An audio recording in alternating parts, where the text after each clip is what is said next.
سليين عايزه ترجعي الشرشوبه جديده والمقشه بعد ما كانوا بالمنظر ده، تعالي وانا هعرفك في الفيديو ده ترجعيهم ازاي. بسم الله. تحطي بقى كده جردل، انا جبت لكم جردل ابيض عشان يبان فيه، عشان جردل المسح عندي غامق لونه اخضر غامق كده. بروح جايبه بقى ايه شويه مسحوق كده، اي نوع مسحوق عندي، مش شرط نوع فلاني ولا علاني، اي نوع. وتحطي كده شويه ايه كلور. انا بغسل الشرشوبه وحديها والمقشه وحديها، بس انا جايبه لكم اختصار في الفيديو لان هما الاتنين بغسلهم برضو بنفس الماده.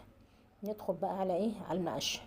بتجيبيها هي بتبلك ان هي نظيفه، ولما هتنزليها في الميه هتعرف، وعشان ترجع الشعيرات بتاعتها كده ناعمه زي الاول وتكنس حلو جدا.